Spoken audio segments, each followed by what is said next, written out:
Ezker Abertzaleak 2010ean beste estrategia bat definitu izan balu, non egongo ginateke orain?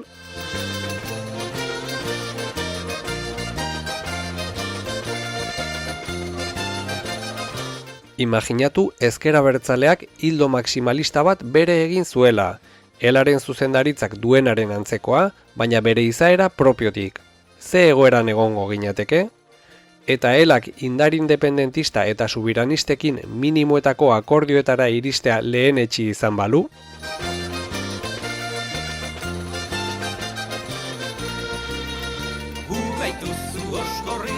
Kaixo entzule, ongi etorria Radio Venceremos podcastera.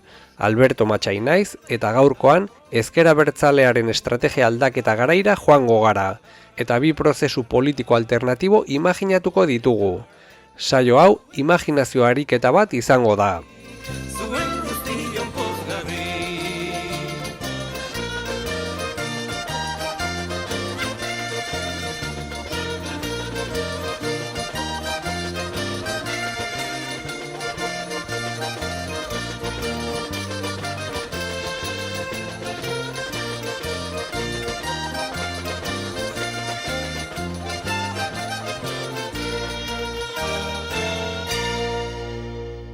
Lehen fikzioa, Ezker Abertzalea ela bezala.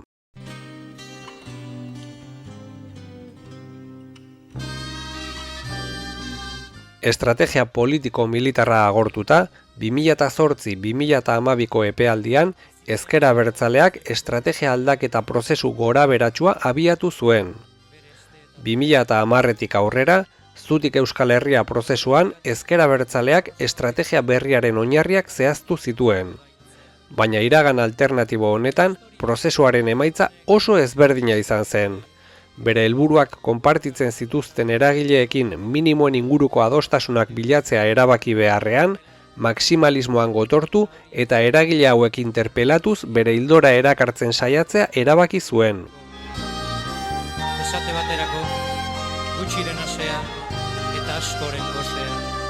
Horrela, estrategia berrian oinarrituta, jarrera maximalista eduki zuen Eusko Alkartasunarekin akordio estrategiko bat adosteko elkarrizketetan. 2010ean, elkarrizketak akordiorik gabe amaitu ziren, eta 2011an Oskar Matutek lideratutako alternatibarekin gauza bera gertatu zen. Ezker Abertzalearen erabaki estrategikoen ondorioz, Bildu ezen sortu, ezta EH Bildu ere. Ezker Abertzaleak bere bidea bakarrik egingo zuen.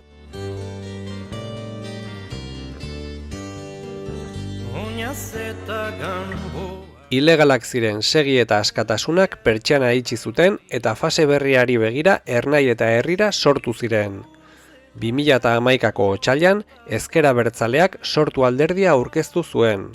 Alderdi berriak ez zuen ahalegin serio bat egin alderdien legeak ezartzen dituen betekizun guztiak betetzeko. Gogoratuko duzu, 2011an Espainiako Auzitegi Gorenak sorturi legeztatzea ukatu ziola, eta konstituzionalak ozta legeztatu zuela, boto bakar batengatik. Fikzio honetan, Espainiako Auzitegi Nazionalak sorturen erregistro eskaerari ezezkoa eman zion, eta Gorenak eta konstituzionalak erabakia berretsi zuten. Ezker Abertzaleak alderdi berria legeztatzeko egin zuen saiakerak porrot egin zuen.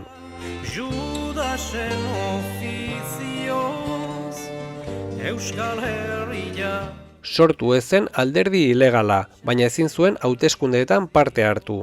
2011ko maiatzeko udal eta foru hauteskundeetan, Ezker Abertzaleak boto nuloa baliatu zuen, aurreko hamarkadan bezala. 200.000 inguru zenbatu zituen, inoiz baino gehiago. Baina Martin Garitano etzen Gipuzkoako ahaldun nagusia izango, ezta Juan Carlos Izagirre Donostiako alkatea ere. EAJak bi instituzioak bereganatu zituen. Tafalla, Atarrabia, Errenteria, Tolosa, Arrasate, Bermeo, Ondarru, Laudio eta beste udalerri ugariren alkatetzak EAJ, UPN edo PSeren eskuetan gelditu ziren.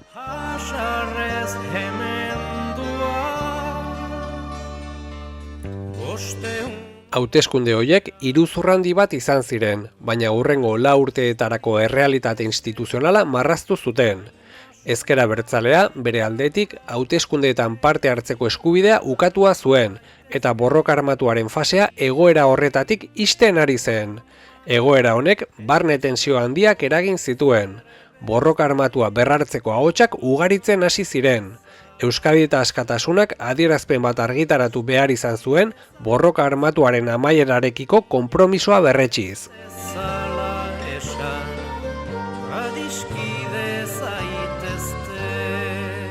Hurrengo urteetan, Ezker Abertzaleak desobedientzia dinamika indartsua garatu zuen independentziaren alde, interpelazio kanpaina bat eginez, eragile politiko, sindikal eta sozial abertzale eta ezkertiarrak bere tesietara erakartzeko helburuarekin. 2012ko hauteskundeetan, Inigo Urkullu lehendakari berria izendatua izan zen.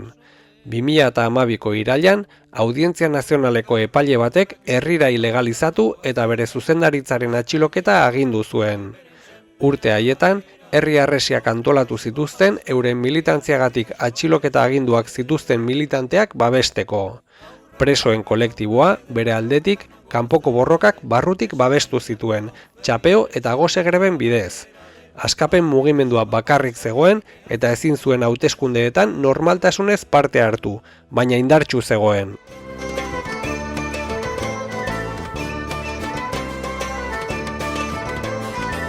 Ezker Abertzalea desobedientzia errepresio erantzun dinamika batean murgildu zen eta zenbait urte eman zituen horrela.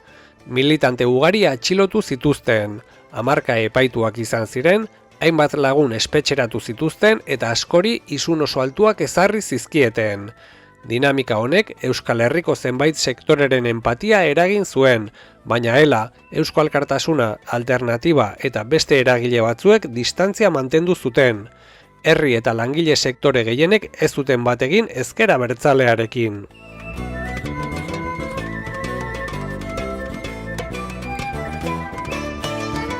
Nafarroan, bitartean, krisi ekonomikoaren eta austeritate neurrien testu inguruan, herri mobilizazio handiak izan ziren. Baina 2015ko hauteskundeetan, sortuk aurkezteko eskubidea ez edukitzearen ondorioz, UPN, PSN eta PPren artean, Nafarroan eta Iruñan gehiengo absolutuei eustea lortu zuten, oso gutxigatik. 2015 alternatibo honetan, Nafarroan etzen aldaketa politikorik eman. Nafarroako presidente berria Jose Javier Esparza izendatu zuten.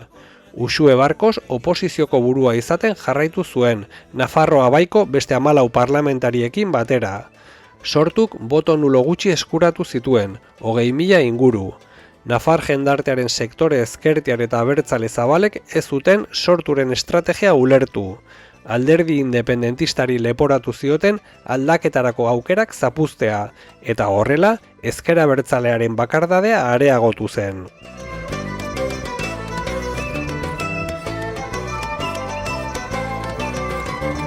Bi 2016an, Inigo Urkulluk lehendakaritza eskuratu zuen. Ezker Abertzalearen noraeza estrategikoak agorpen zantzu nabarmenak ematen hasi zen. 6 urteko epean, 100 pertsona espetxeratuak izan ziren, 800 gora atxilotu eta 100 pertsonek isun mordoa jaso zuten, denera 10 milioi euroko zigor kolektiboa. Sortuk ezin zuen hauteskundeetan normaltasunez parte hartu eta beste eragileak etengabe interpelatzen bazituen ere, bere bakardadea gero eta nabarmenagoa zen. Ez zegoen estrategia horri luzaro eusterik, baina Kataluniako prozesuak bultzada berri bat eman zion askapen mugimenduari. Euskal Herriaren luze zabalean herri galdeketak sustatu zituen, baina dinamika honek eragin oso mugatua eduki zuen.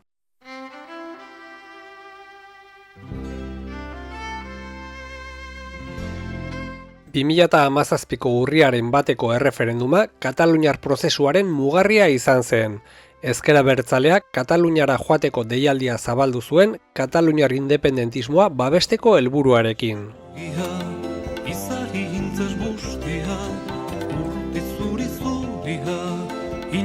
2018an, Pedro Sánchezek zentsura mozioa aurkeztu zuen Mariano Rajoyren kontra. Hurrengo hauteskundeetan, Sánchezek boterea eskuratu zuen, eta hurrengo urtean, Nafarroan, Maria Txibitek gobernua eskuratu zuen Nafarroa Bairen eta Izquierda Ezkerraren babesarekin.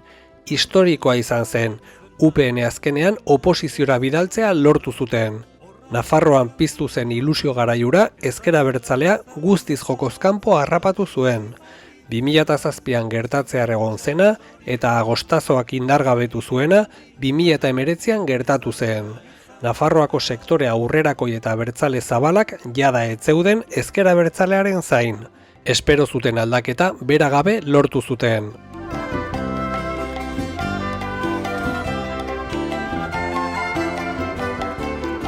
Gara, bere aldetik, 2019an gizarte asegurantzarekin akordio batera heldu zen eta 4,7 milioi eurotako zor bidegabea 2 milioi eurotara murriztea lortu zuen. Baina bere irakurle komunitatearen sektore konprometituenak errepresioak kolpatuta zeuden. Ondorioz, Garak ez zuen babes nahikorik jaso eta ezin izan zion zorraren ordainketari aurre egin. Eginen itxieraren ostean sortutako egunkariak itxi behar izan zuen.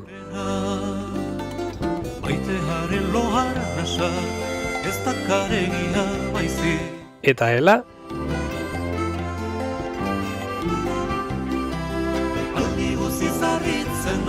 elak ez zuen begionez ikusten ezker abertzalearen estrategia berria, bazekielako Euskal Herriko sektore langile eta abertzale zabalek ez zutela estrategia horrekin bat egingo. Sindikatuak ezker abertzaleari momentu puntualetan babesa adierazi zion, distantziatik, busti gabe, baina bere ildoa beste bat zen eta bere kasa garatu zuen. Elari ongi joan zitzaion eta berriro ere 100.000 afiliatuen langa gainditu eta ordezkaritza maila historikoa lortu zuen.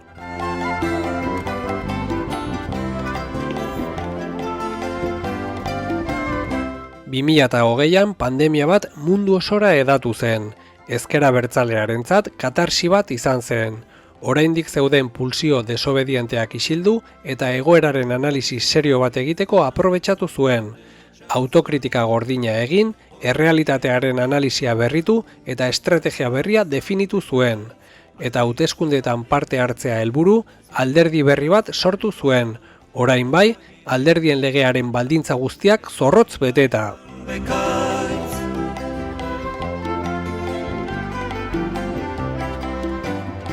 Harrezkero, 2010an zeuden baldintza politikoak ez ziren existitzen, eta iragana zen, eta 2010an ezker abertzalearekin bat egin zezaketen indarrek beste bide batzuk egin zituzten.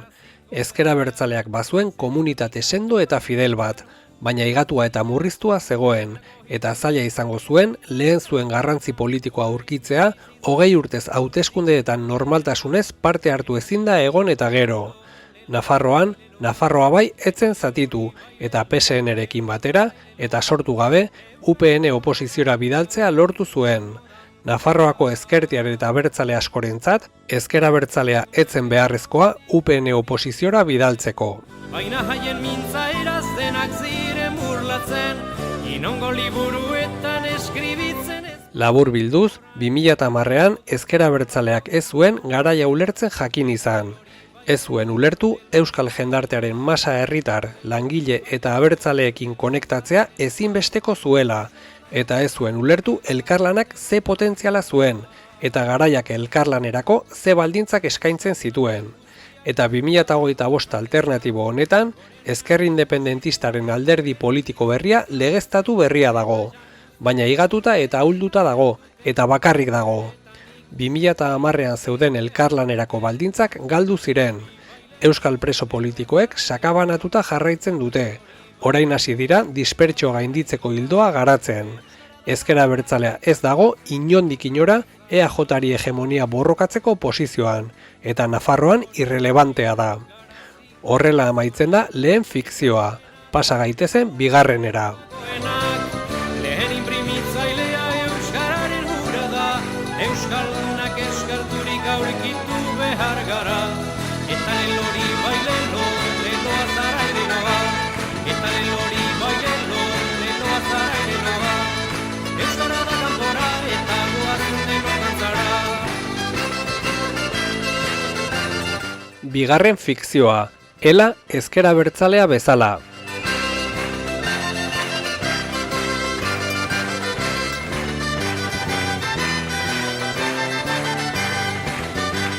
Bigarren fikzioa, lehenengoa bezala, ezker abertzalearen estrategia aldaketa garaian hasten da. Baina oraingoan, historia alternatiboaren oinarriak kontrakoa da. Ezker abertzaleak bere estrategia aldaketa ezagutu genuen bezala garatu zuen, baina estrategia aldaketa konsolidatu zenean, ELAS sindikatuaren zuzendaritza ilusionatu zen indar metaketa independentista eta ezkertiar zabal eta anitz batek eman zezakenarekin, eta ezker abertzalearekin biltzen hasi zen akordio historiko bat lortzeko helburuarekin.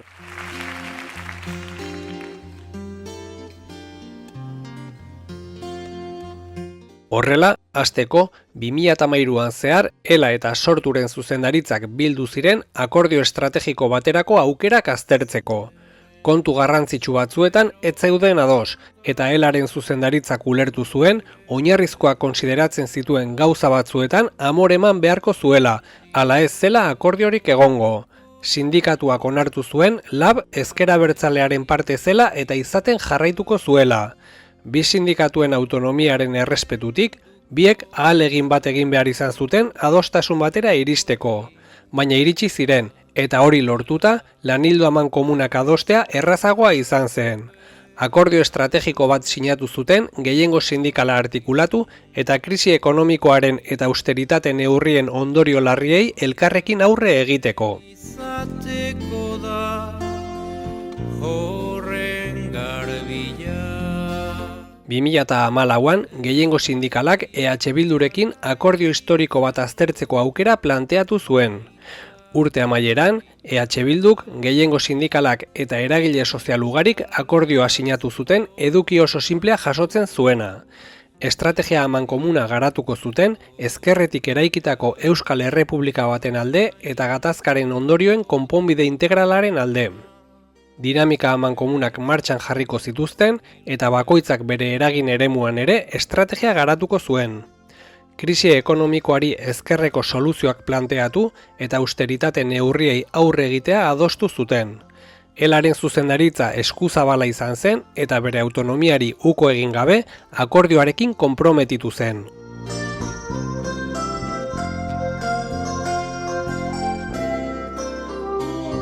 Lehen hilabete eta urteetan akordioak garapen oso positiboa izan zuen eta inpaktoa eduki zuen euskal jendartean. Gipuzkoan, EH Bilduk ezkerreko politikak garatu zituen gehiengo sindikalaren babes aktiboarekin. Adibidez, atezatekoaren kontrako dinamikaren aurrean, sindikatuek diputazioa era kritikoan baino aktiboan babestu zuten. Nafarroan, gehiengo sindikala eta koalizio soberanista oposizioaren erreferentzia nagusia bilakatu ziren. Etorriko zaio argi berria. 2015ko foru hauteskundeetan, EH Bilduk Gipuzkoan lehen indarrari eutsi zion, eta Podemosen laguntzarekin, ozta diputazioa mantendu zuen. Atezatekoaren aldeko kanpaina haundi bat egin zuen, ezker politiko, sozial eta sindikalaren babesarekin, eta ez zuen Zubietako erraustegia eraiki. Haren ordez, tratamendu mekaniko biologikorako planta bat eraiki zuen, askoz egokiagoa zaborraren tratamendurako.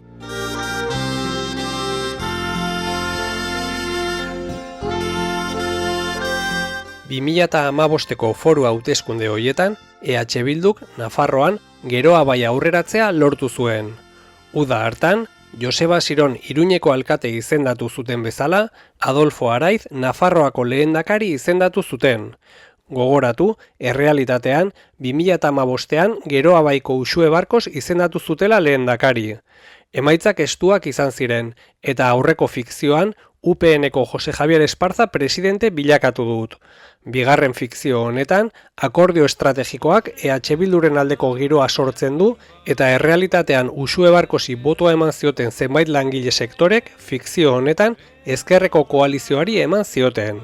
Nahikoak EH Bilduk Geroa bai aurreratzeko eta Nafarroako presidentetza eskuratzeko. Heldu behar duen gauzan ez da eskapatzeri. Legegintzaldi hartan, goraberak, kontraesanak eta tentsioak sortu ziren akordioa sinatu zuten indarren artean. Nafarroan, sindikatu eta eragile sozialek aldaketa sakonagoak eta azkarragoak nahi zituzten, baina lau indarrez osatutako koalizio gobernuaren jardunak ez zituen asebetetzen, EH Bilduk lideratu arren. Sindikatuek eta herri mugimenduak gobernuari babes kritikoa eman zioten. Egoera berriak maila guztietan kontraesanak eragin zituen, askotan kudeatzen zailak izan zirenak.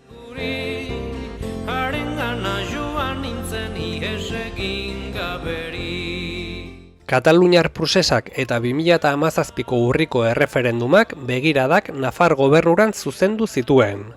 Nafar gobernuan ez zegoen posizio bateratu bat Katalunian gertatzen ari zenaren inguruan. EH Bilduk eta Geroa Baik babesa erakutsi zioten, baina Podemosek eta Izquierda Ezkerrak ez.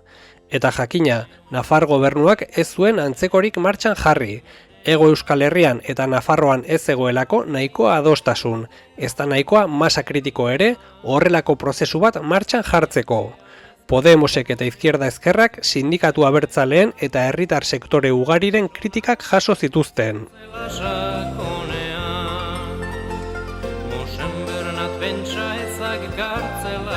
2018an, Pedro Sánchezek Mariano Rajoyren kontrako zentsura mozioa aurkeztu zuen.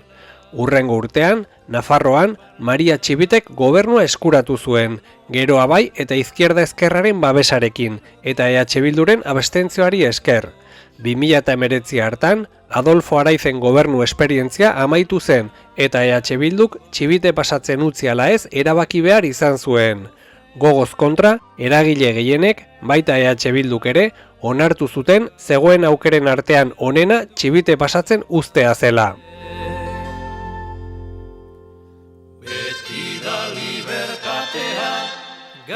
Egoera ez ezaguna zen denentzat, eta EH Bilduk eta gehiengo sindikalak akordioa malgutu zuten.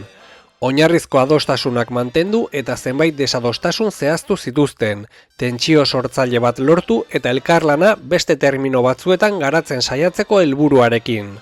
Legegintzaldi hartan, aldi berean, EH Bildu PSN-erekin konfiantza eraiki eta adostasuna bilatzen saiatzen zen bitartean, gehiengo sindikalak, euskalgintzak eta beste eragile batzuek mobilizazio dinamikak garatu zituzten. Hilabete batzuk beranduago, Sánchez ere presidente izendatua izan zen EH Bilduren abstentzioari esker.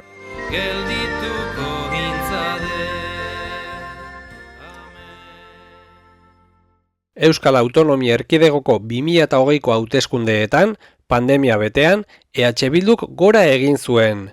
EAJak hegemoniko izaten jarraitzen bazuen ere, koalizioak erakutsi zuen konsolidatuta zegoela eta bera zela alternatiba. Baina pandemia garaiak mugimendu sozialen apaltzen nabarmen bat eragin zuen, jada gainbera zegoen herri mugimenduan. Edozein modutan, termino orokorretan, blokearen eragiteko gaitasunak Nafarroako politika, jendartea eta gobernua bera zertxobait ezkerrerantz jotzea eragin zuen, UPN, Geroa Bai eta Nafarroako enpresari konfederazioaren desesperaziorako. Kristopestu bat bailitzan, asto bat dago elizan. 2024ko EAEko hauteskundeetan, lehen aldiz EH Bilduk EAJak baino eserleku gehiago lortu zituen.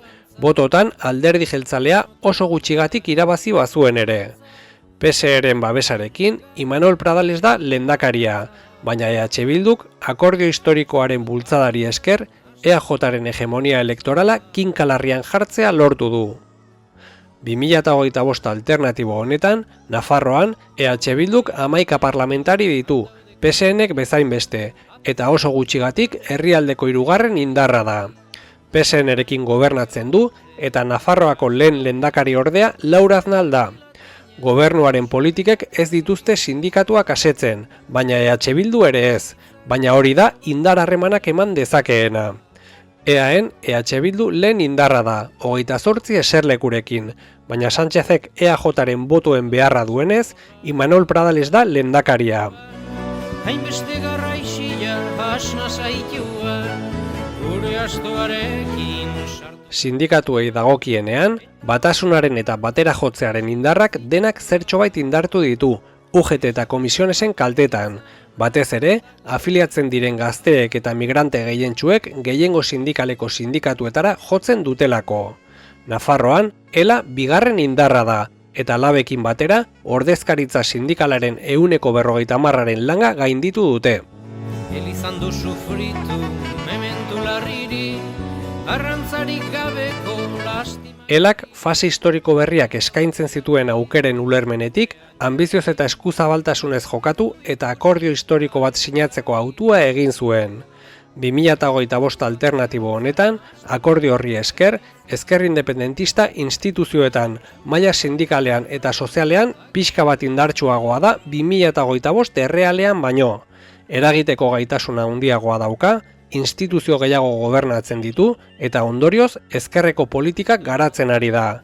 Ez dago prozesu independentistarik, baina independentismoa hobe kokatuta dago aurrera pausoak ematen joateko. Jotzen eta aita San Pedrori, ze moduz gustatuko asto nabar hori.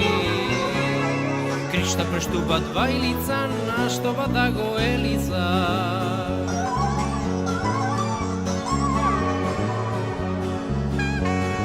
Aita San Pedrok dio, ai zer pazientzi, zeruetan... Bi fikzio hauek oso eztabaidagarriak dira, eta halako mila egin daitezke. Izan zitezken optimistagoak, baita pesimistagoak ere. Bi garapen alternatibo hauek idaztean, saiatu naiz Euskal Herriko errealitate sozialari eta garaiko klimari fidela izaten. Kasu bakoitzean, aldagai bakarra aldatzen eta ahalik eta errealisten izaten saiatu naiz. Sinesgarria da, ezker abertzale maximalista bat bidean erreko litzatekeela. Eta sinesgarria da, ELAk EH Bildu eta labekin akordio estrategiko bat sinatu izan balu, ezker independentista indartsuagoa izango litzatekeela, maila sozial, sindikal, politiko, elektoral eta ideologikoan.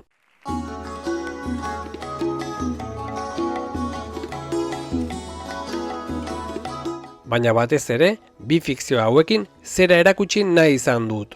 Euskal Herria garaikidean, ezker independentista osatzen duten eragile ezberdinek Euskal Errepublikaren bidean aurrera egin nahi badute, minimoen inguruko akordio zabalak behar dira. Minimoen inguruko akordio zabalik gabe, EH Bildu ez litzateke existituko. Kataluniar independentismoak ez zuen artikulatu zuen borroka prozesua. Eta Nafarroako aldaketa politikoa etzen emango. Adibideak ugariak dira. Aintziko urerat, ilargi, aintziko urerat, lauden bat erori zen, zuri jori. Fikzioak alde batera utzita eta errealitatera bueltatuta, erreparatu bizitzan ari garen garaiari. Gerra, genozidioa, klima larrialdia eta gainean ditugun austeritatea, berrarmatzea eta eskuin muturraren gorakada. Testu inguru honetan, ezker independentistak erronka itzelak ditu aurrean. Batasunetik hobe egingo die aurre, bakoitza bere kabuz joan da eta elkarren kontra baino. Eta hau da, nire ustez, ELAren zuzendaritzak egin beharko lukeen hausnarketa. Tamalez, ELAk urteak daramatza konfrontazioan oinarritutako ildo bat garatzen, eta ekaineko kongresuan ildo hau berretsi du. Ongi legoke, hurrengo hilabete eta urteetan, ELAren zuzendaritzak bere estrategia birpentsatzea, bere maximalismoa baztertzea eta gainontzeko eragile independentistekin minimoen inguruko adostasunetara irekitzea.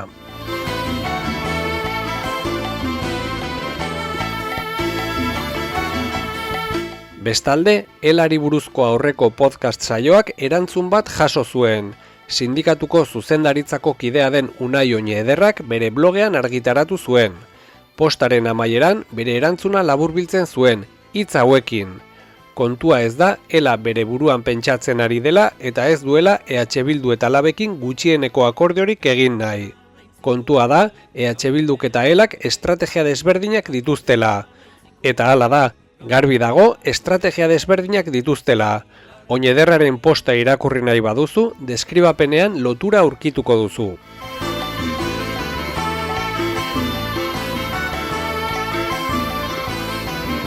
Afera da estrategiak ez direla soilik helburuen arabera diseinatzen. Errealitatearen analisi zorrotza ezinbestekoa da. Faktore ugari kontuan hartu behar dira, besteak beste, indar harremana eta garaiko klima. Hau da, fase historiko honetan jendarteak eta batez ere langile eta herri sektore zabalek duten aldartea, ikuspegi orokorra eta predisposizioa. ELAren estrategiaz aurreko podcastean hitz egin nuen. Aspaldi, X sare sozialean, elako zuzendaritzako kide batek horrela laburbildu zuen. Elak autonomia eta interpelazioaren autua egin du, autonomia horretatik alderdi politikoen erradikalizazioa bilatzeko.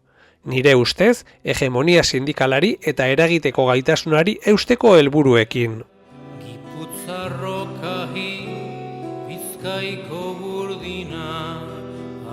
Aurreko saioan esan bezala, azken 4 urteetako interpelazio estrategia antzua izan da. Elaren markajearen gainetik, EH Bilduk eta Labek haien bideak egin dituzte eta ongi joan zaie. Baina Elak ekainean kongresua egin du eta ildoa berretsi du, planteatuz mugimendu sozialista bide lagun egokia izan daitekeela. Balizko aliantza hori ere antzua izango da. Mugimendu sozialistarengana hurbilduta, Elak ez du lortuko aurreko urteetan lortu ez duena. Ez dut uste lortuko dutenik EH Bildu eta Lab haien bideetatik desbideratzea. Gizonaren kontra eta euskaldunen kontra. Elak 100.000 afiliatu ditu. Elaren zuzendaritzak bere afiliatu guztiak maila sindikalean ordezkatzen ditu, baina ez maila politikoan. Ez ninduke harrituko, Elako afiliatu gehiago identifikatuko balira EH Bilduren pragmatismo eraldatzailearekin, Elaren maximalismoarekin baino. Beraz, Ela indartsua da maila sindikalean, baina politikoki ez da hain indartsua. Bere maximalismoak ez duelako konektatzen gehiengo langile, herritar eta abertzaleen ikuspegiarekin, ez da sikiera bere afiliatu askorekin. Horregatik ez ditu EH Bildu eta Laben hildoak baldintzatu eta etorkizunean ere ez dut uste lortuko duenik. Eta gure amorruagatik gure Oinederraren erantzunura dezepzioa adieraziz hasi eta amaitzen zen, Oskorriren disko baten izenari aldaketa txiki bat eginez.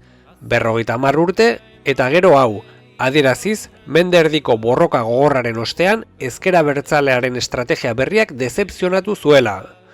Hain zuzen ere, 50 urte horiek demostratzen dute, inoiz independentismoak estatuarekin talka bat garatzeko nahikoa botere instituzional, politiko eta soziala lortzen badu, abanguardia eta gorputzak batez ere ezker abertzaleak jarriko dituela. Elak ezin du gauza bera esan, eta ondorioz pentsatzen dut Oinederrari eta oroar Elako arduradunei beste humiltasun batekin aritzea dagokiela.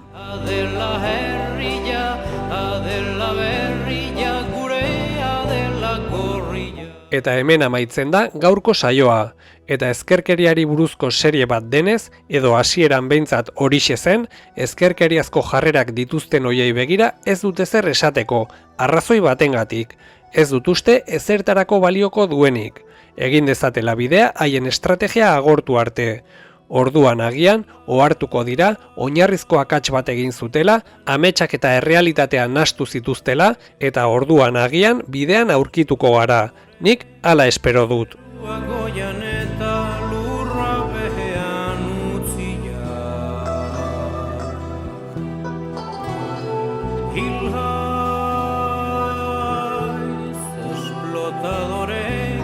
Azpian lur hotza, gainean jarria jarria, aina hire erraie. Bueno entzule, hemen amaitzen da gaurko saioa, baita ezkerkeriari buruzko seria ere. Espero dut interesgarria iruditu izana, eta zerbait ikasteko balio izan badizu, niri balio izan didan bezala, asko pozten naiz. Jarraitu podcasta zure Mastodon kontutik edo podcastak entzuteko erabiltzen duzun aplikaziotik. Eta gogoratu, ahotsa.infok ere saioak argitaratzen dituela. Eta gustatu bazaizu, zabaldu ezazu. Besterik gabe, ongi izan eta hurren arte. Simpleki joan hatzaikuhi, adela geurila, adela herrila, adela berrila, gure adela gorrila.